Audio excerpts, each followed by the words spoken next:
Hi folks, just got back from a 10-day tour of southern BC and a little bit of Alberta, and really thoroughly enjoyed it. Learned lots, including how really good the Vstrom is at carrying, well, in combined weight, probably 370 pounds of people plus 100 pounds of luggage, with her suspension pumped up, full, rebound and compression.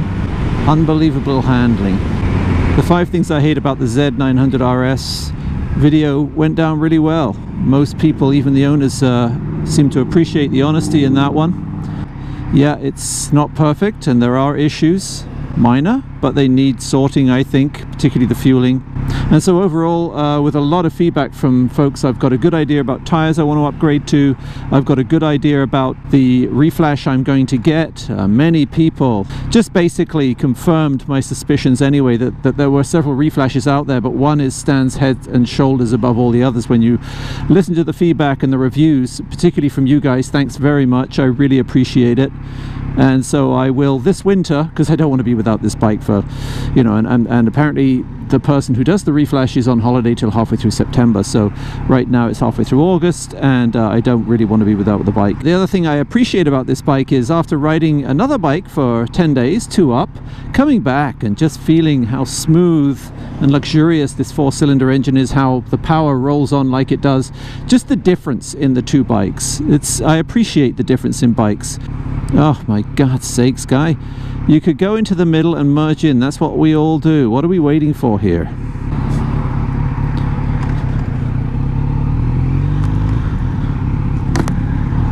That's what I'm going to do. Waiting for, zap!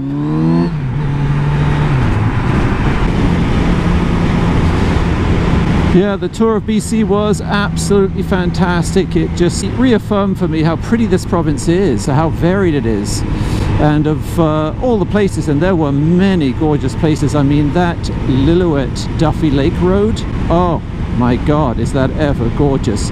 From the curves, the undulations, the technical aspects of the riding, to the scenery. Ay, ay, ay, where are you? The Alps?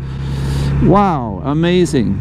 And then, of course, there is the Kootenays. Wow, I haven't spent enough time there, between Caslow and the Cusp, you know, the Needles Ferry, the Kootenay Bay Ferry, Highway 31A. Fantastic roads, so much to show you folks in the upcoming weeks. It's going to take me a lot of time. It took me 4 days to download all the vids for that, and I haven't even started editing or sewing them together. What I'm going to do, I'm not sure, but we'll get there, don't worry. But it was a fascinating, exciting time. Great to be with someone, and I met so many people, so many other riders. The stories they had, fascinating people out there. One guy just blew me away, and what he had to say about bikes and riding was, I thought, very fascinating. Just a great guy, an older guy, and there he was driving his Toyota Corolla from Ontario to his daughter in Victoria because she needed a car, and then he had bought a bike and he was going to ride the bike back to Ontario via his brothers who live all over BC. He can't get his wife to move out here. He's got a fleet of bikes. I'll tell you about them. They all have one thing in common, but I'll do that in the video. This is sort of a precursor to that. Escape 17. Sounds like a prisoner of war camp, doesn't it?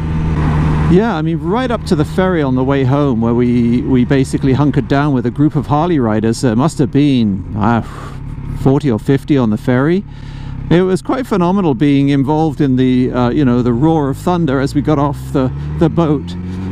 You know, got on first, got off first, and the consternation on the drivers' faces. But it is the safest thing to do, particularly getting us off first. If you don't, what happens, and I know this from being on the inland ferries where there is absolutely no preference given to motorcycles at all, not on the loading and not on the unloading, you're just another car.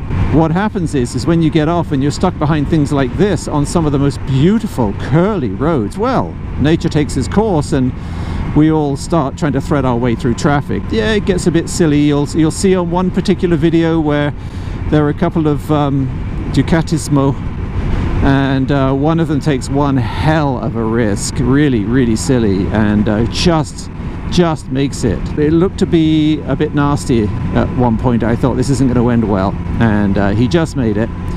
Yeah, there is definitely a reason to let the motorcyclists off first, I think, from the ferries, just so that they have clear road in front of them.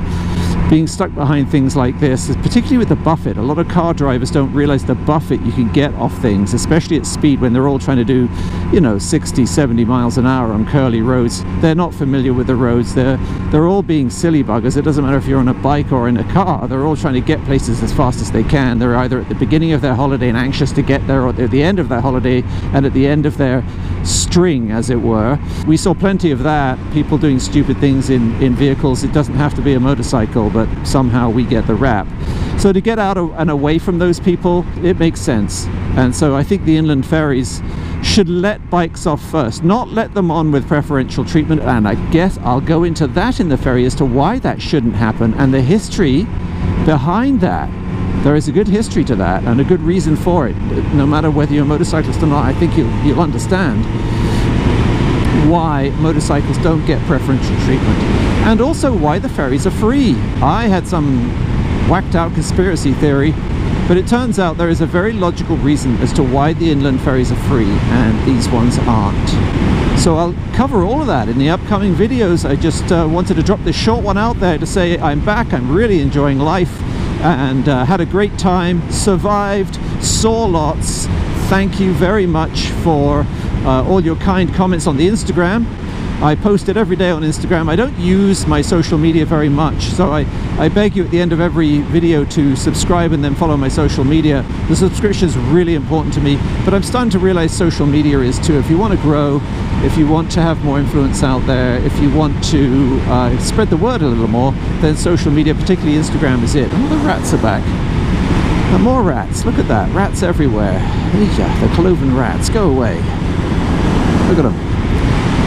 They're the biggest danger. That's the other thing I'll talk about when I'm out there. Is a lot of people from other countries think, oh, what gorgeous roads, why are you sticking at 60 or 70 miles an hour? Why aren't you attacking those corners? Well, one, they're blind, and two, there are animals everywhere, warning signs for animals, and there are rocks on the road, so you've got to be very careful. Some of those roads are treacherous. They're gorgeous, they're enticing, but they also hold a plethora of potential hazards, and they're real hazards. They're not one in a million. These, you know, deer, animals, rocks, they're out there. They're all over the place. Mountain goats, caribou, elk, moose, all of them.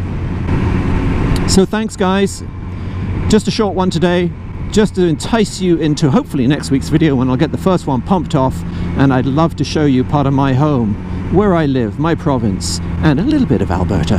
Naughty, I snuck across the border, and we'll talk about that as well.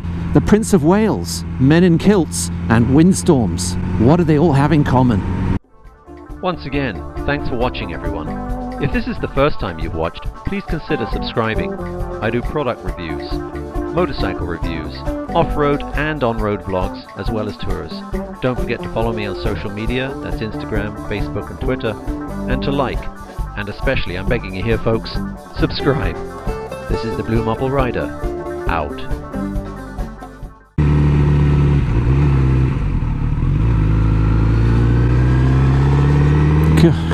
Just use the whole road, madam.